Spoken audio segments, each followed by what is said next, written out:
My name's JJ and welcome back to another marvelous video. Hey there Star Wars fans and all you curious folks. Welcome to a deep dive into the wicked world of Darth Maul. We're gonna dissect the anatomy of this iconic character Darth Maul, and trust us, it's gonna be a thrilling ride. Just look at this guy, that crimson skin, the double-edged lightsaber, and those intimidating horns on his head. But there's more to Maul than meets the eye, and we're gonna unravel it all. From his Dathomirian roots to his mysterious backstory, we'll uncover what makes him tick, and let's not forget those epic battles with Jedi Knights, which is how his unique physiology comes into play. So get ready to explore the science fiction magic that brought Darth Maul to life, and discover what makes this Sith Lord such an enduring and captivating character in the Star Wars universe. It's gonna be a wild ride, so buckle up and let's get started. But before we go into our explanation, we have a very small request. If you like our content, please support us by subscribing to our channel. This is a small click for you, but for us it means a lot. Thank you, and let's begin.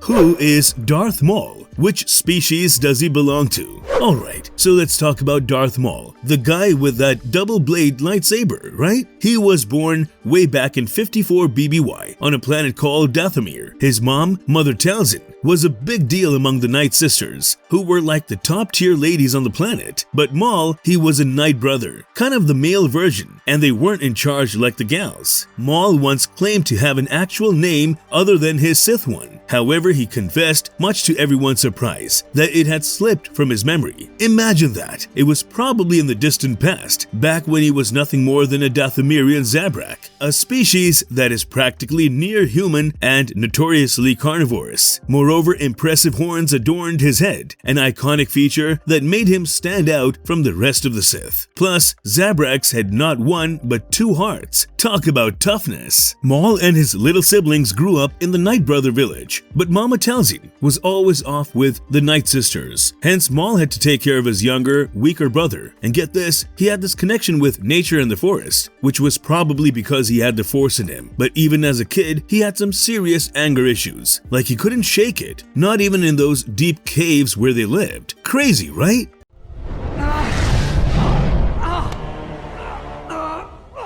The reason behind the red face of Darth Maul. So you know what's super cool about Darth Maul? Apart from his lightsaber skills, it's the way he looks. Zabraks, his species, they're kinda like humans, but with some wild features that make them stand out. They've got these gnarly horns on their heads, and their skin comes in crazy colors like red, yellow, and orange. Even their hair can be anything from fiery red to pitch black. Now here's the kicker, most Night Brothers, the guys from Dathomir, have this sort of grayish, yellowish skin, and it can even lean towards orange sometimes. But not our guy Maul. Nope, he's rocking that dark red skin, which is nothing like what most Zabraks have going on. It's like he's in a league of his own. And here's the fun part. Some folks think his red skin is a sign of his deep connection to the dark side of the Force. To be fair, he's a powerhouse, way more potent with the Force than the average Zabrak. So yeah, Maul's a unique case among his people, and that crimson skin of his might just be the proof that he's one dark and powerful Sith.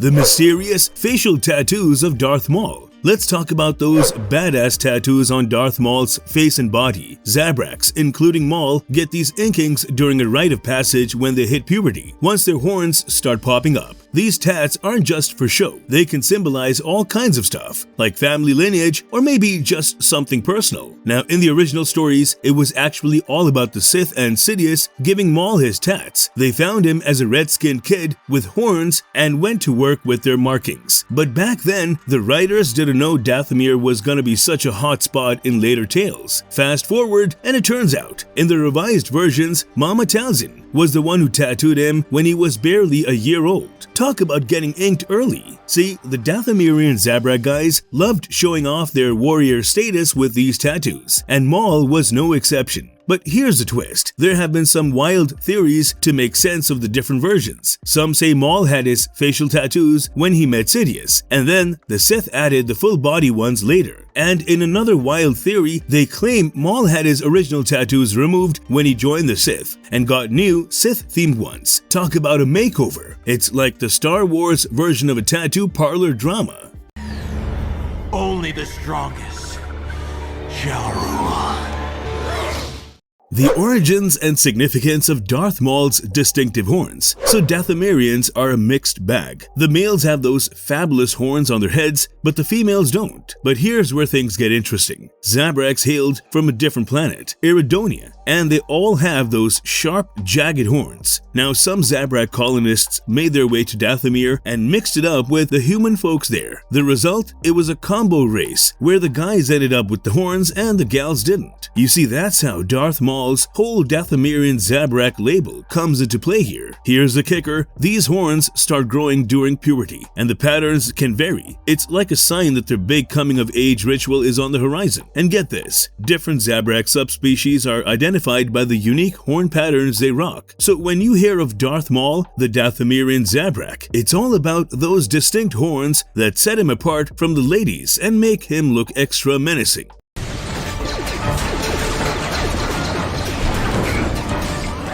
Unveiling the mystery. Does Darth Maul possess two hearts? Let's get into the nitty-gritty of this very special Dathomirian Zabrak's biology. So these folks are carnivores, which means they chow down on meat. And here's the cool part, they don't just have one heart like us, they've got two. Now this double heart action helps them pump oxygenated blood around their bodies faster than your average Joe, which basically means they can keep going at top performance for a lot longer. It's like a built-in turbo boost for their endurance. And let's not forget those gnarly horns on their heads. Those also pop up as they grow older, just like that second heart. So Darth Maul is not just fierce looking, he's got some serious physical advantages going on.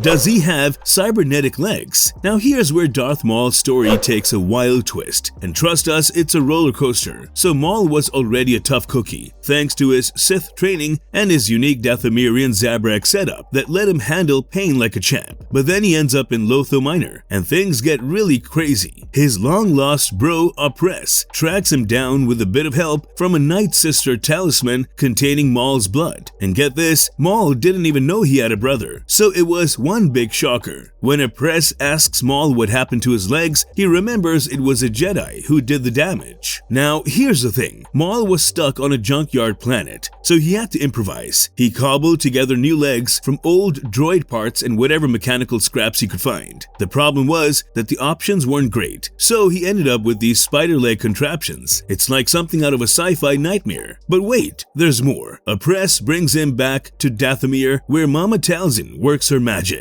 She uses her magic to fix not just his body but his mind too. Those spider legs, she turns them into something more humanoid, using parts from busted up super battle droids. It's truly trippy. Imagine Maul with a torso perched on a weird mix of mechanical bits that end in metal spider legs.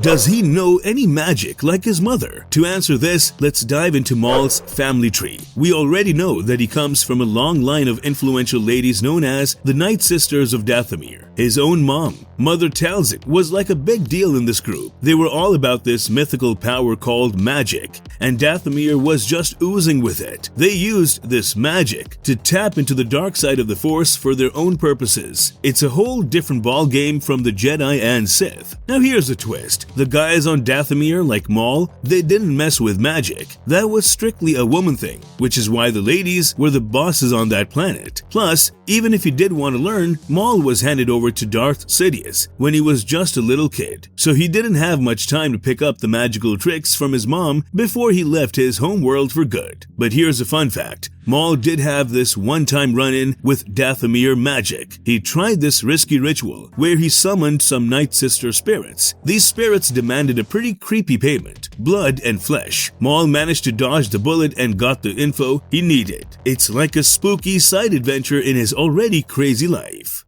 Is breeding with humans possible for Darth Maul? Well, here's an exciting fact. Zabraks could mix it up with humans, and that's how we got those Dathomirians like Maul, a sort of hybrid subspecies. So you think, being half human, Maul might have a shot with other humans, right? However, here's the catch. Maul's lower half consists predominantly of mechanical parts, including his artificial but powerful cybernetic legs. This situation can create some strange complexities. Technically speaking, he still possesses a human upper body, yet it remains a mystery how all his cybernetic components function together in his uncharted reproductive parts. So the potential for a serious debate exists. Should Maul ever choose to venture into his romantic options, because such a decision would definitely provoke some awkward conversations. However, within the realm of Star Wars, the possibilities are boundless, even in such an odd context.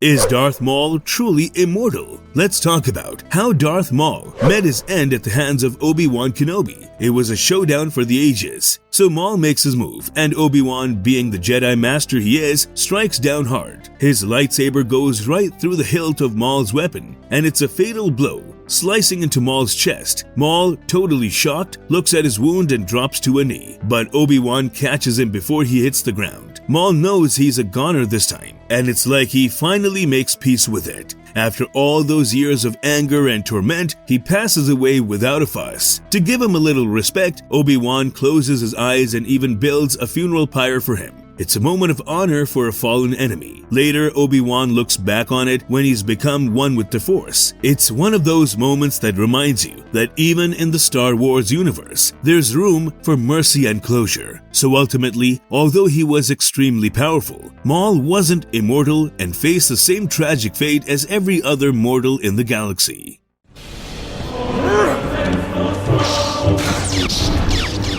Marvelous verdict. And there you have it, folks, the lowdown on the wild anatomy of Darth Maul. From his striking red skin to those menacing horns and even those spider-like cybernetic legs, Maul's got a look like no other. But it's not just about appearances, it's his backstory too. He's from Dathomir, a planet with Night Sisters practicing some funky magic, and he's got that unique mix of Zabrak and human genes. From his Sith training to the epic showdowns with the Jedi, Maul's journey had subjected him to intense trials. Ultimately, however, Obi-Wan Kenobi ended his terrifying reign of darkness. Maul's story serves as an important reminder that even in the Star Wars galaxy, there is always an elusive depth to each character that surpasses their initial impressions. So let's salute Darth Maul, a character whose anatomy and journey have left a lasting mark in a galaxy far, far away. If you liked our content, don't forget to leave a like and subscribe to us if you haven't already. Have a good one and be safe. Thanks everyone, and see you next time.